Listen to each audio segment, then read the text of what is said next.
ser en la epístola, primera epístola de Pedro.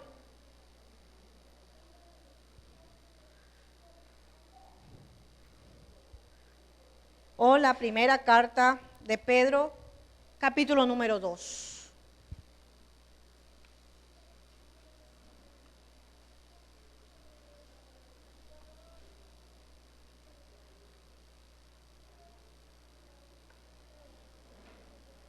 Primera epístola de Pedro, capítulo número 2. Amén. Bien, vamos a la enseñanza. Sí, está en dos versos, el versículo 11 y 12. Vamos a ponernos en pie, vamos a cambiar de posición una vez más.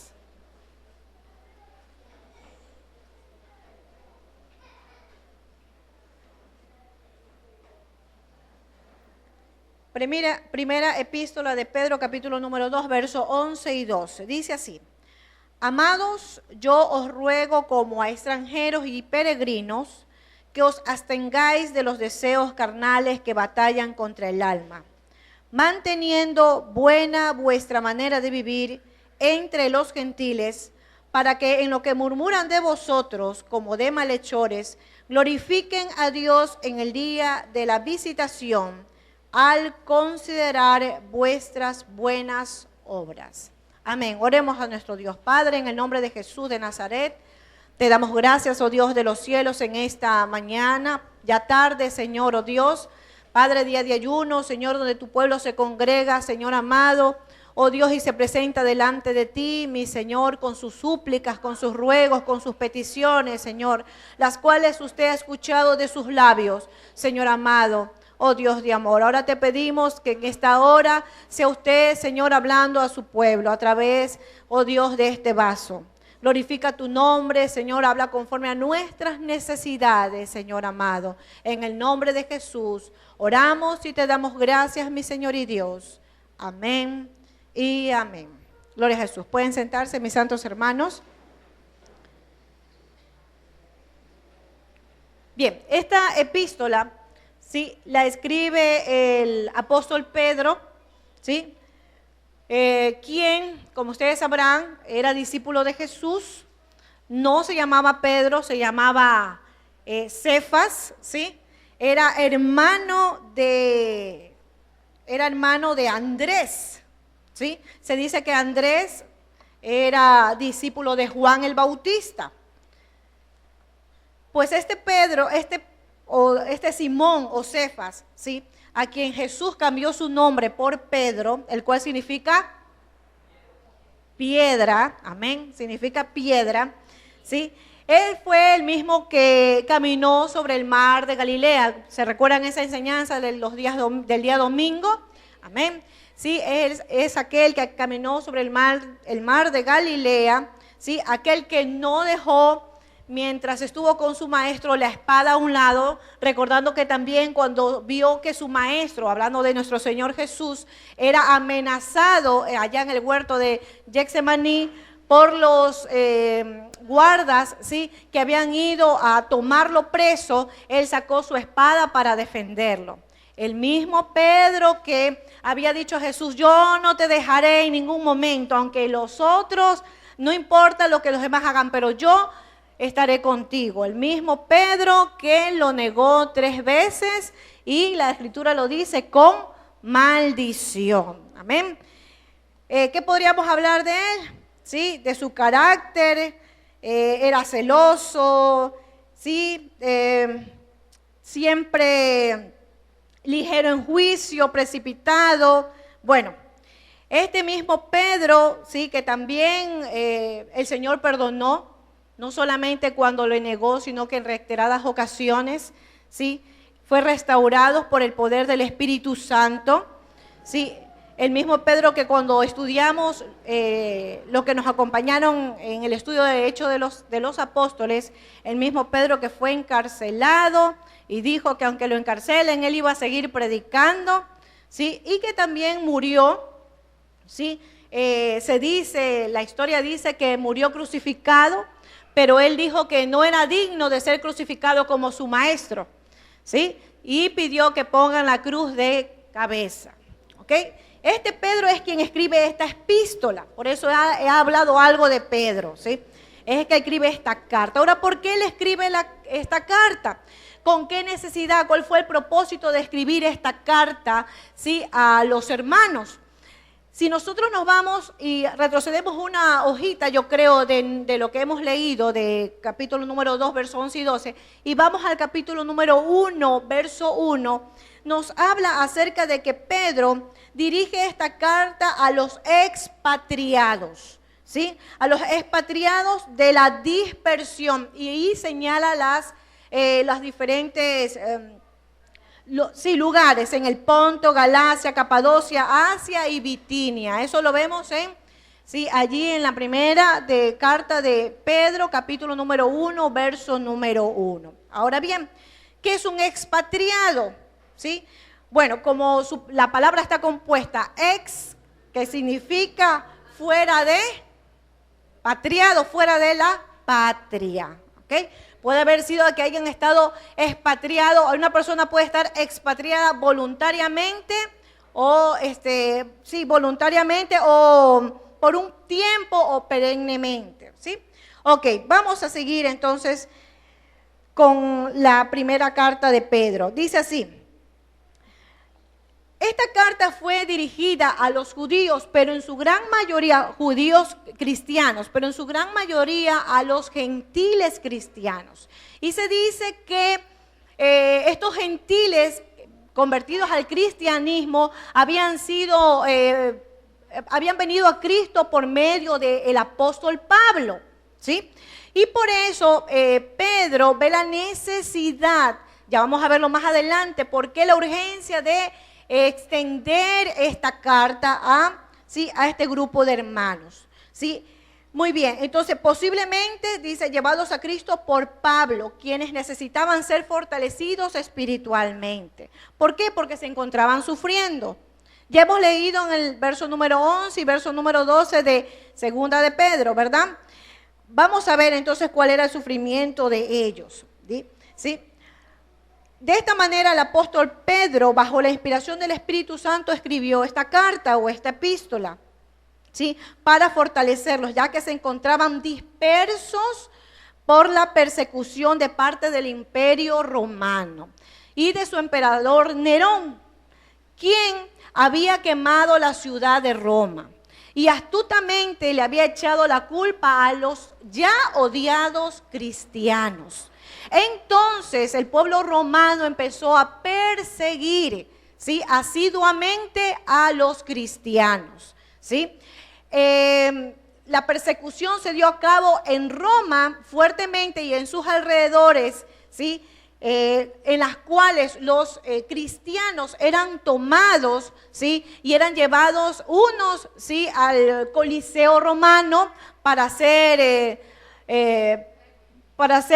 destrozados, destruidos, comidos, devorados por los leones. Pero otros servían como lumbreras en los jardines del emperador Nerón, ¿sí?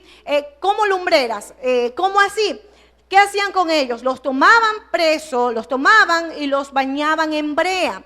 Y cuando llegada la noche los empalaban, ¿sí?, y los encendían, ¿sí? Entonces, esa persecución se estaba llevando a cabo en ese tiempo. Por eso que Pedro ve la necesidad oportuna de extender una carta a aquellos hermanos que se encontraban expatriados fuera de su patria, ¿sí?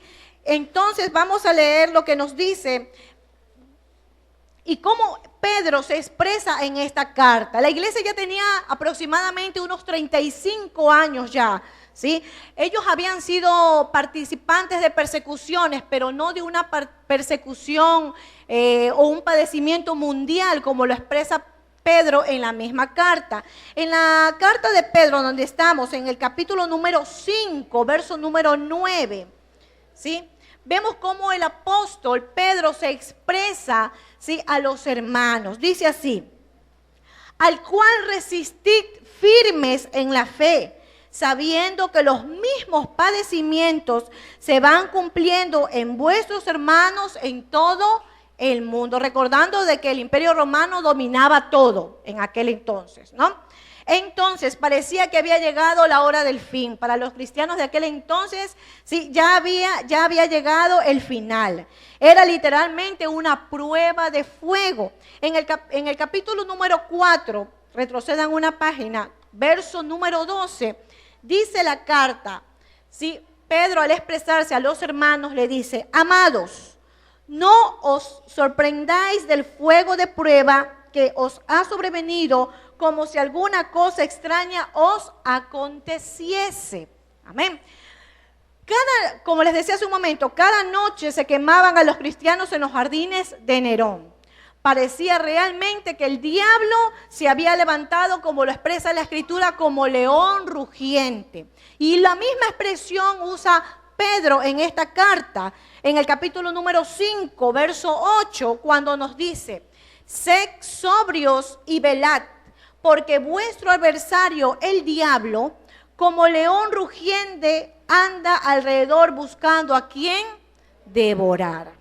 Ok, dadas estas primicias, estos antecedentes, ahora sí, vamos a empezar con lo que hemos leído en el versículo número 11 y 12, ¿sí? Del segundo capítulo de esta primera carta de Pedro.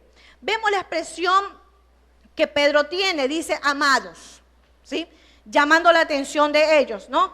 Pedro llama la atención de cada uno de ellos al expresar de su amor. Amados, le dice: yo os ruego como extranjeros y peregrinos. Vemos que Pedro usa esta frase como extranjeros y peregrinos, aprovechando la condición en que ellos se encontraban. Ellos eran extranjeros y eran peregrinos en otras partes. ¿Ven? No estaban en el lugar donde ellos habían nacido, donde estaban radicados, sino que por la persecución se vieron obligados a ser expatriados, a salir de su patria. ¿Ok? Entonces Pedro aprovecha la condición en que ellos se encuentran, ¿sí? Y les dice: yo les ruego como extranjeros y peregrinos, ¿sí? ¿Qué les rogaba? Dice, vemos que Pedro, ¿sí? Al rogarle a los hermanos, hace una comparación, utiliza la palabra como, ¿sí? Como extranjeros. ¿Qué es un extranjero? Es una persona que no es radicada en el país donde está viviendo. Por ejemplo, un extranjero, según el diccionario, dice que es un colono, que es un forastero, ¿sí? Que son viajeros por tierras extrañas, que son personas que toman casas en una ciudad sin ser ciudadanos de aquella ciudad o país o nación, ¿sí? Eso es un extranjero. Pero no solamente se conforma con la palabra extranjero, sino que les llama también peregrinos. Y dice, y peregrinos, ¿sí? ¿Por qué? Sigue haciendo la comparación. ¿Qué es un peregrino? Alguien, ¿sí? Alguien que está de paso, ¿sí? Personas que moran en aquellas casas, ¿sí? Por un lapso corto de tiempo, ¿sí? Extranjeros y peregrinos. Muy bien. Entonces, Pedro nos muestra un cuadro, ¿sí? O una imagen de lo que debe de ser la posición de un cristiano en la tierra. Dice él: amados, yo os ruego como extranjeros y peregrinos. Ahora, ¿qué pasa?